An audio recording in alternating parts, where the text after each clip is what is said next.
Hello everyone, welcome to my YouTube channel. तो देखिए, आज के इस वीडियो में social science SST CTET paper 2 के लिए हम previous year question paper solve करेंगे, जो कि सितंबर एग्जाम 2026 के लिए मोस्ट इंपॉर्टेंट है। सो आप लोग वीडियो पर कंटिन्यू बने रहिए और अपने पेपर की तैयारी करते रहिएगा।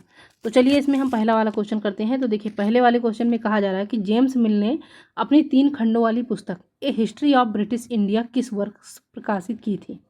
तो देखिए, ए हिस्ट्री ऑफ ब्रिटिश इंडिया ये पुस्तक थी जेम्स मिल की। अब इसमें पूछा जा रहा है कि किस वर्ष प्रकाशित की थी। और क्वेश्चन ये भी बन सकता है, घुमा फिरा के अगले एग्जाम में पूछा जा सकता है कि जेम्स मिल की पुस्तक का क्या नाम था। तो देखिए, जेम्स मिल की पुस्तक का नाम ए हिस्ट्री ऑफ ब्रिटिश। इसने जो है जेम्स मिल ने तो ए हिस्ट्री ऑफ ब्रिटिश में कितने कालखंडों में बांटी थी अपनी पुस्तक को। तो इन्होंने 3 कालखंडों में बांटी थी, हिंदू, मुस्लिम और ब्रिटिश। एग्जाम घुमा के दे देता है हिंदू, मुस्लिम और ईसाई, हिंदू, मुस्लिम और सिख, लेकिन इसकी पुस्तक जो है तो 3 कालखंडों वाली जो कि थी हिंदू, मुस्लिम और ब्रिटिश। अब यहाँ पे क्वेश्चन में पूछा जा रहा है कि जेम्स मिल ने अपनी 3 खंडों वाली पुस्तक ए हिस्ट्री ऑफ ब्रिटिश इंडिया किस वर्ष प्रकाशित की थी। तो पहला वाला ऑप्शन यहाँ पे है कि 1815 में, सेकंड है 1816 में, ऑप्शन नंबर 3 है 1817 में, ऑप्शन नंबर 4 है कि 1818 में। तो बताइएगा कि जेम्स मिल ने अपनी पुस्तक 3 खंडों वाली जो उनकी पुस्तक थी जिसका नाम था ए हिस्ट्री ऑफ ब्रिटिश, तो इन्होंने इसे प्रकाशित किया था 1816 में। करेक्ट आंसर आपका हो जाएगा ऑप्शन नंबर 2।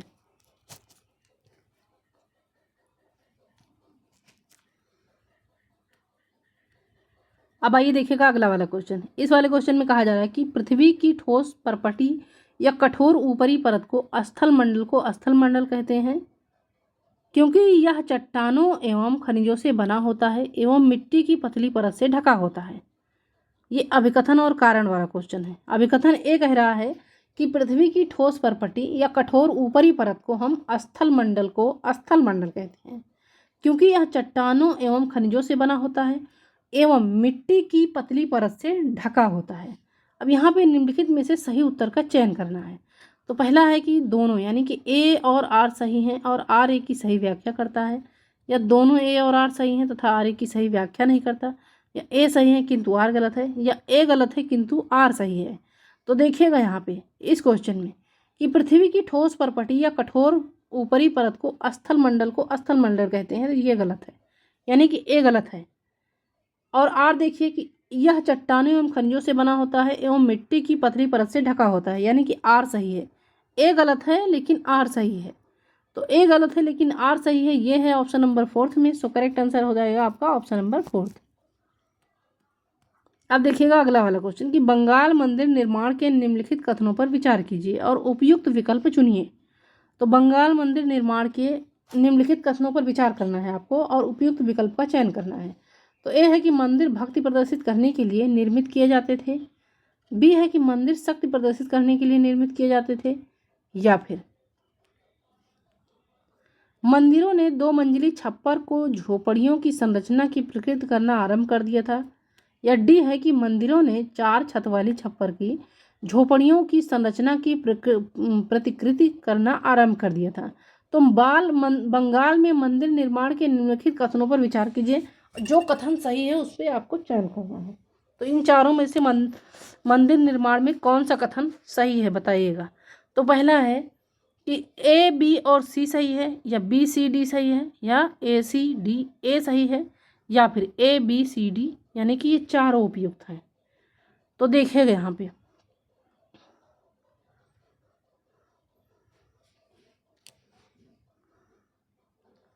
कि बंगाल मंदिर निर्माण के निम्नलिखित कथनों पर विचार करना है और उपयुक्त विकल्प का चयन करना है। तो यहाँ पे देखिए, मंदिर भक्ति प्रदर्शित करने के लिए निर्मित किए जाते थे, यानी कि ए सही है। उसके बाद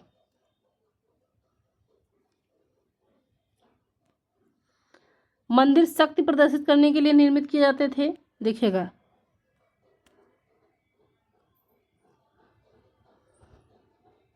तो ये नहीं होगा, यानी कि बी वाला जो है तो ये नहीं होगा। मंदिरों ने 2 मंजिली छप्पर की झोपड़ियों की संरचना की प्रतिकृत करना आरंभ कर दिया था, तो ये सही होगा। तथा डी है कि मंदिरों ने 4 छत वाली छप्पर की झोपड़ियों की संरचना की प्रतिकृत करना आरंभ कर दिया था, तो ये भी सही होगा। यानी कि सी, डी और ए सही है, लेकिन बी जो है तो बी सही नहीं है मंदिर के संदर्भ में। तो सी, डी और ए ये है ऑप्शन नंबर 3 में। सो करेक्ट आंसर आपका हो जाएगा ऑप्शन नंबर 3, सी, डी और ए उपयुक्त है।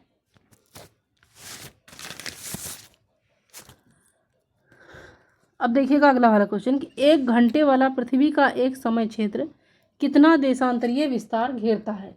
तो बताइएगा कि 1 घंटे वाला पृथ्वी का एक समय क्षेत्र तो कितना देशांतरीय विस्तार घेरता है, 45 डिग्री, 30 डिग्री या फिर 15 डिग्री या 60 डिग्री।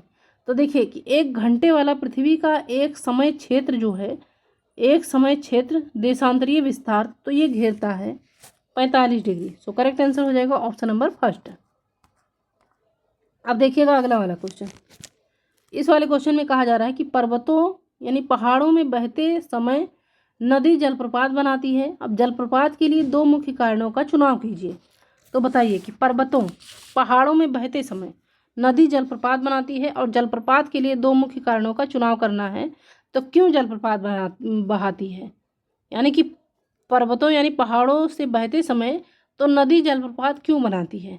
नदी पेड़ों के मध्य से गुजरती है इसलिए जलप्रपात बनाती है, या बी है कि नदी अत्यधिक कठोर शैलों के ऊपर बहती है इसलिए, या नदी नर्म शैलों के ऊपर से गुजरती है इसलिए जलप्रपात बनाती है, या डी है कि नदी खाड़ी ढाल वाली घाटी में गिरती है इसलिए जलप्रपात बनाती है। तो देखिए पहले वाले विकल्प में दिया जा रहा है कि ए सी सही है, ए डी सही है, या बी डी सही है, या बी सी सही है। तो बताइएगा कि नदी के संदर्भ में जो है कि पर्वतों पहाड़ों में बहते समय नदी जलप्रपात क्यों बनाती है। तो देखिएगा यहाँ पे कि पर्वतों एवं पहाड़ों से बहते समय नदी जलप्रपात, नदी अत्यधिक कठोर शैलों के ऊपर बहती है और नदी नर्म शैलों के ऊपर से गुजरती है, इसलिए जो है तो नदी जलप्रपात बहाती है, यानी कि बी और सी सही है, बी और सी सही है। तो बी और सी सही है, ये है ऑप्शन नंबर 4 में। सो राइट आंसर हो जाएगा ऑप्शन नंबर 4। अब देखिएगा अगला वाला क्वेश्चन। इस वाले क्वेश्चन में कहा जा रहा है कि भारत में पहली कपास मिल, जिसको हम कहते हैं स्पिनिंग मिल, बॉम्बे में किस वर्ष स्थापित हुई थी। तो बताइएगा कि भारत में पहली कपास मिल जिसका नाम है स्पिनिंग मिल, अब ये बॉम्बे में किस वर्ष स्थापित हुई थी, 1852 में, 1853 में, या नेक्स्ट देखिएगा 1854 में, या ऑप्शन नंबर 4 है 1855 में। तो बताइए कि भारत में पहली कपास मिल जिसको हम कहते हैं स्पिनिंग मिल, ये बॉम्बे में किस वर्ष प्रकाशित हुई थी। तो देखिएगा इस क्वेश्चन का करेक्ट आंसर हो जाएगा ऑप्शन नंबर 3, 1854 में, यानी कि 1854 में भारत में पहली कपास मिल जो कि बॉम्बे में स्थापित हुई थी और उस वर्ष का नाम था 1854। सो करेक्ट आंसर हो जाएगा ऑप्शन नंबर 3। अब देखिएगा अगला वाला क्वेश्चन। तो इस वाले क्वेश्चन में कहा जा रहा है कि औपनिवेशिक कृषि संबंधी नीतियों में परिवर्तनों के संबंध में उपयुक्त निष्कर्षों पर पहुंचने के लिए भ्रांतियों को दूर कीजिए। तो पहला है कि दीवान के रूप में कंपनी अपने नियंत्रण के क्षेत्र की मुख्य प्रशासक बन गई। बी है कि 1765 के पश्चात कंपनी को भूमि की व्यवस्था और उसके राजस्व के संसाधनों की व्यवस्था करने के विषय में सोचना पड़ा। सी है कि 1765 से पूर्व कंपनी ने ब्रिटेन से विशाल मात्रा में अनाज का आयात करके भारत में वस्तुएं खरीदी। या डी है कि 1765 के बाद बंगाल में इकट्ठा किए गए राजस्व से निर्यात के लिए खरीदी वस्तुओं माल वित्तीय प्रबंध किया जा सका। तो बताइएगा कि औपनिवेशिक कृषि संबंधी नीतियों में परिवर्तनों के संबंध में उपयुक्त निष्कर्षों पर पहुंचने के लिए भ्रांतियों को दूर कीजिए, यानी कि कौन कौन सी ये भ्रांतियां हैं। ए है कि केवल ए बी, केवल बी सी, या फिर केवल ए डी, या केवल बी डी। तो देखिए वे भ्रांतियां हैं कि दीवान के रूप में कंपनी अपने नियंत्रण के क्षेत्र की मुख्य प्रशासक बन गई, ये भ्रांतियां हैं। और डी है कि 1765 के बाद बंगाल में इकट्ठा किए गए राजस्व से निर्यात के लिए खरीदी वस्तुओं माल वित्तीय प्रबंधन किया जा सकता है। यहाँ पे सही उत्तर हो जाएगा, देखिएगा ऑप्शन नंबर 3 कि केवल ए डी सही है।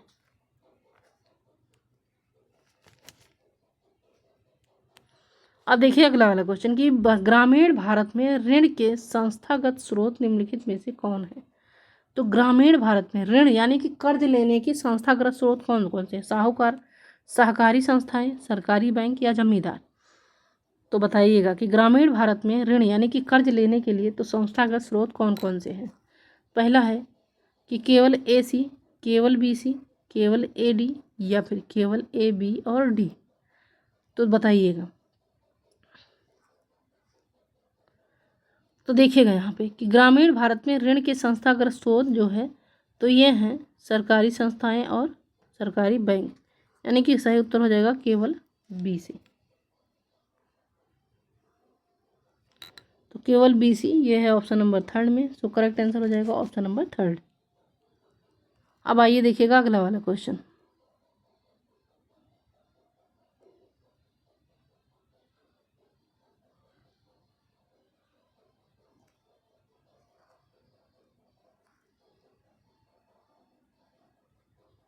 देखिएगा यहाँ पे कि ग्रामीण भारत में ऋण के संस्थागत स्रोत पूछा जा रहा है कि निम्नलिखित में से कौन से हैं।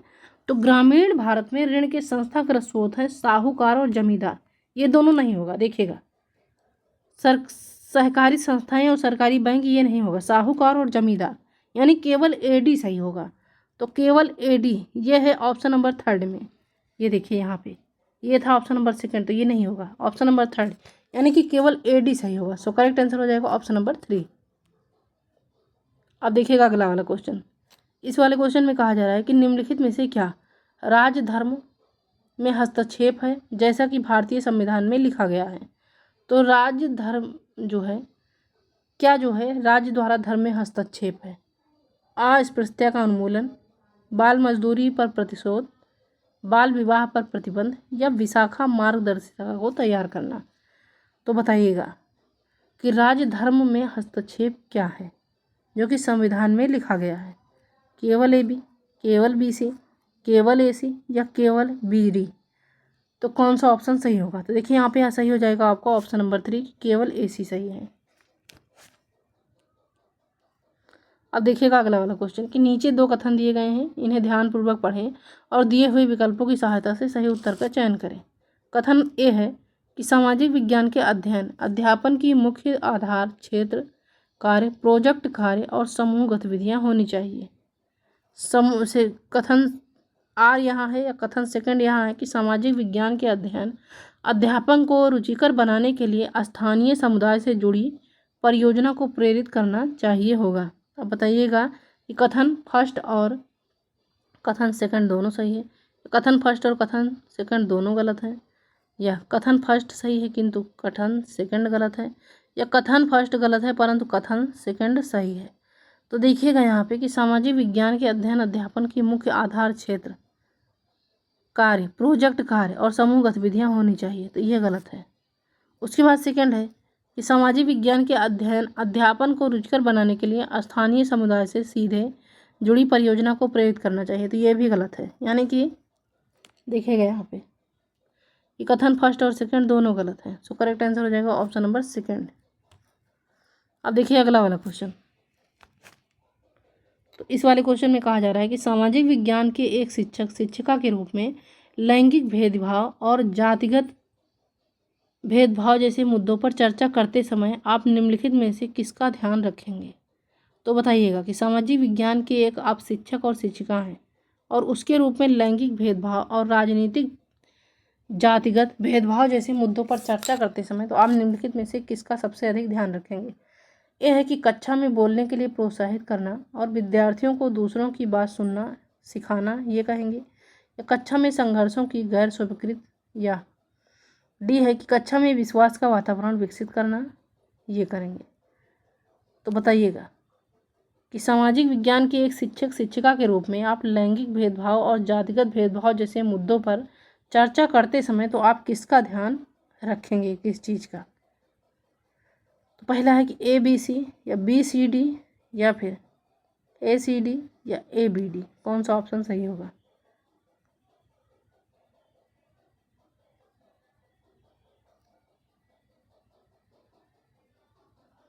तो देखिएगा यहाँ पे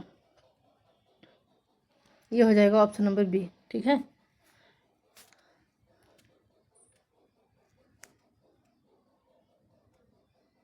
तो यहाँ पे देखिएगा ऑप्शन नंबर थर्ड सही हो जाएगा। ऑप्शन नंबर थर्ड में दिया जा रहा है, देखिए कि ए सी और डी, ए सी और डी ये है ऑप्शन नंबर थ्री में। सो करेक्ट आंसर हो जाएगा ऑप्शन नंबर थ्री। नहीं, कक्षा में बोलने के लिए प्रोत्साहित करेंगे और कक्षा में संघर्षों की गैर स्वीकृत तथा कक्षा में विश्वास का वातावरण विकसित करना। ए, सी और डी सही हो जाएगा। तो ए, सी और डी ये है ऑप्शन नंबर थर्ड में। सो करेक्ट आंसर हो जाएगा आपका ऑप्शन नंबर थर्ड। अब देखिएगा अगला वाला क्वेश्चन कि नीचे दो कथन दिए गए हैं, इन्हें ध्यानपूर्वक पढ़ें और दिए हुए विकल्पों की सहायता से सही उत्तर का चयन करें। कथन फर्स्ट है कि स्कूल में योगात्मक आकलन में ज़्यादा प्रत्यक्षता होती है, तथा कथन सेकंड है कि योगात्मक आकलन एक ग्रेड या इकाई या सत्र के अंत में अधिगम के परिणामों की जांच करता है। अब यहाँ पे 4 विकल्प दिए गए हैं। पहला है कि कथन फर्स्ट और कथन सेकंड दोनों सही हैं, या कथन फर्स्ट और कथन सेकंड दोनों गलत हैं, या कथन फर्स्ट सही है परंतु कथन सेकंड गलत है, या कथन फर्स्ट गलत है परंतु कथन सेकंड सही है। तो कौन सा जो है सही है बताइएगा। कि स्कूलों में योगात्मक आकलन में ज़्यादा प्रत्यक्षता होती है और योगात्मक आकलन एक ग्रेड या इकाई या सत्र के अंत में अधिगम के परिणामों की जांच करता है। तो यहाँ पे कथन फर्स्ट और कथन सेकंड दोनों सही है। सो करेक्ट आंसर हो जाएगा ऑप्शन नंबर फर्स्ट।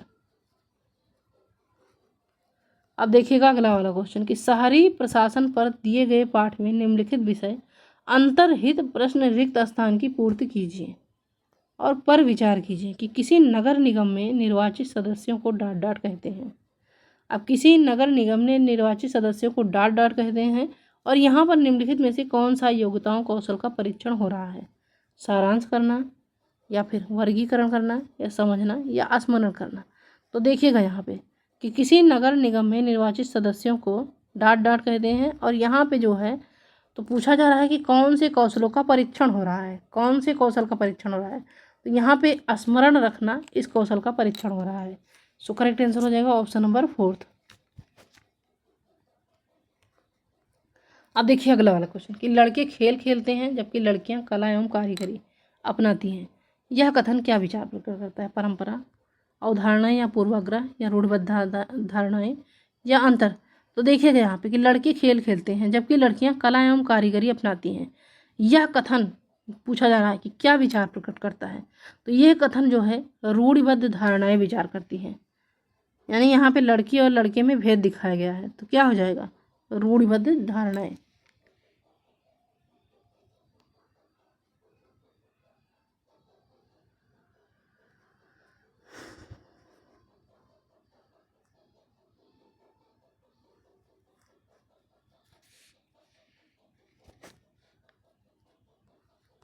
अब देखिए अगला वाला क्वेश्चन। इस वाले क्वेश्चन में कहा जा रहा है कि सामाजिक विज्ञान की कक्षा में एक महत्वपूर्ण तत्व भारत की विविधता को स्वीकार करना है और सामाजिक विज्ञान के एक शिक्षक के रूप में निम्नलिखित में से कौन से लक्षण आपको विकसित करने चाहिए और उन्हें विद्यार्थियों में शुद्ध अंतःकरण से आत्मसात करना चाहिए जिससे कि विविधता का सही मायने में महत्व हो सके।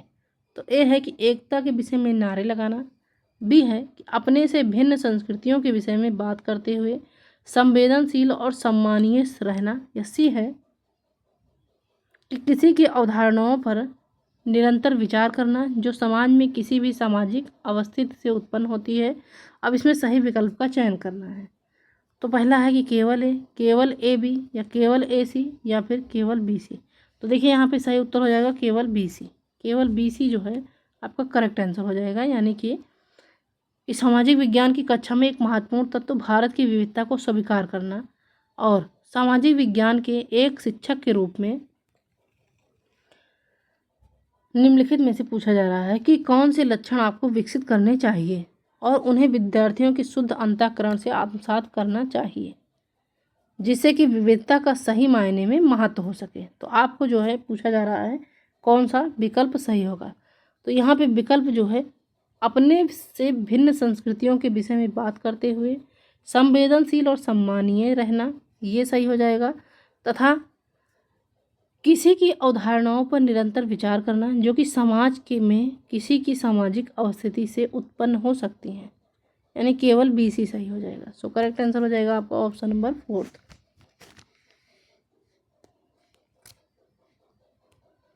अब देखिए अगला वाला क्वेश्चन कि निम्नलिखित में से कौन से उद्देश्य का भारतीय संविधान निर्वाह नहीं करता है।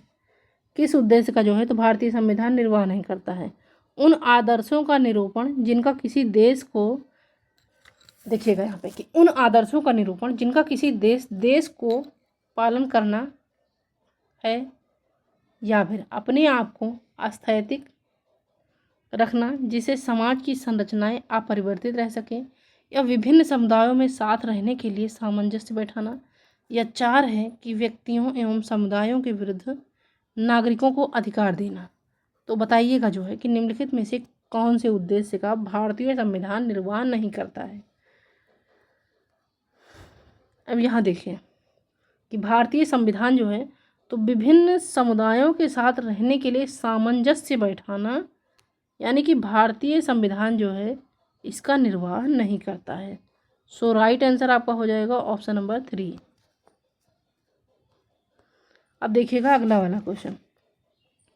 इस वाले क्वेश्चन में कहा जा रहा है कि नीचे 2 कथन दिए गए हैं, इन्हें ध्यानपूर्वक पढ़ें और दिए हुए विकल्पों की सहायता से सही उत्तर का चयन करें। कथन फर्स्ट है कि शैक्षिक संरचना में आकलन सतत किया जाता है, और कथन सेकंड है आकलन एक ऐसी प्रक्रिया है जिसमें अलग अलग स्थान पर कई चीज़ें की जाती हैं। तो पहला है कि कथन फर्स्ट और कथन सेकंड दोनों सही हैं, या कथन फर्स्ट और कथन सेकंड दोनों गलत हैं, या कथन फर्स्ट सही है परंतु कथन सेकंड गलत है, या कथन फर्स्ट गलत है परंतु कथन सेकंड सही है। तो यहाँ पे कौन सा सही हो जाएगा बताइएगा। तो देखिएगा यहाँ पे कि शैक्षिक संरचना में आकलन सतत किया जाता है, क्योंकि आकलन एक ऐसी प्रक्रिया है जिसमें अलग अलग समय पर कई चीज़ें की जाती हैं।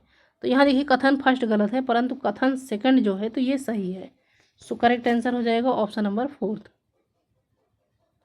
अब देखिए अगला वाला क्वेश्चन कि नीचे 2 कथन दिए गए हैं जिसमें एक अभिकथन ए और दूसरा तर्क आर है। अब इन्हें ध्यानपूर्वक पढ़ें और दिए हुए विकल्पों की सहायता से सही उत्तर का चयन करें। अभिकथन ए कह रहा है कि बाकी विषयों की तरह ही सामाजिक विज्ञान में भी ज्ञान का सृजन करने के लिए बच्चों का सक्रिय जुड़ाव होना चाहिए, और कारण आर है कि सक्रिय जुड़ाव का अर्थ शरीर एवं दिमाग का गतिविधियों के साथ जुड़ाव है। इसमें भी 4 विकल्प दिए जा रहे हैं, यानी कि पहला है कि ए और आर दोनों सही है और आर ए की सही व्याख्या करता है, या ए और आर दोनों सही है परंतु आर ए की सही व्याख्या नहीं करता, या ए सही है परंतु आर गलत है, या फिर ए गलत है परंतु आर सही है। तो यहाँ पे देखिएगा ए और आर दोनों सही हैं परंतु आर ए की सही व्याख्या नहीं करता है। सो करेक्ट आंसर हो जाएगा ऑप्शन नंबर 2। अब सबसे लास्ट वाला क्वेश्चन देखिएगा यहाँ पे कि नीचे 2 कथन दिए गए हैं और इन्हें ध्यानपूर्वक पढ़ें तथा दिए हुए विकल्पों की सहायता से सही उत्तर का चयन करें। कथन फर्स्ट है कि राजनीति शास्त्र परिवर्तन का परिचायक है और जिसमें सत्ता की संप्रभुता, संपन्न संरचनाएं और सामाजिक बलों द्वारा उनके विरोध की प्रक्रिया शामिल है। कथन सेकंड है कि राजनीतिक शास्त्र एक ऐसे सभ्य समाज की कल्पना करता है जो अधिक संवेदनशील, अवगत और उत्तरदायी नागरिकों का निर्माण कर सके। तो कथन फर्स्ट और कथन सेकंड दोनों सही हैं, कथन फर्स्ट और कथन सेकंड दोनों गलत हैं। कथन फर्स्ट सही है परंतु कथन गलत सेकंड गलत है, या कथन फर्स्ट गलत है परंतु कथन सेकंड सही है। तो यहाँ देखिए इस क्वेश्चन का करेक्ट आंसर हो जाएगा ऑप्शन नंबर 1 कि कथन फर्स्ट और सेकंड दोनों सही हैं।